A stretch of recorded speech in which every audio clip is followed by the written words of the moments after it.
Here's some book series that I could not put down. Okay, this one's kind of an interesting situation. It was so hard to put down, and I finished the entire book in like a short amount of time, and it's like a big book. Like there's a lot to digest in this. There was just a lot of toxic back and forth emotional roller coaster stuff going on in this book, and I think that's what had that like quality to it that made me not able to put it down, which is also the same reason I didn't pick up the next book, because I was so angry by the end of this one, and I was just so fed up with some of the behavior in this book.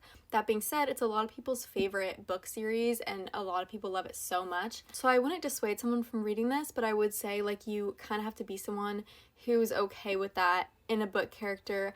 I couldn't get past some things in this, but I'm interested in reading the Daisy Hates one. But yeah, this one, very hard to put down though. Next we have another like murder mystery book. This is A Good Girl's Guide to Murder. This is the type of book that will keep you on the edge of your seat, and I feel like it's just really easy to get into, and then once you're into it, you're just like locked in and you can't stop. I really enjoyed reading this one. It's about this girl Pip who is doing a high school project, and she decides to look into this murder that took place at her school, and she doesn't think what they say happened is what happened. So she's basically trying to uncover what happened for herself because she thinks that something like doesn't add up, doesn't make sense. She gets so into it that it's almost like a problem for her, but she's really good at being like a detective and figuring things out, and she also has a podcast where she tells people about the case as she's looking into it, and it gets really intense. There's 3 books in it and it's crazy. Last but not least, next we have Binding 13. This is one of those ones where I started reading it, and it's another one of those things where in the beginning of the book I didn't really like it that much, and then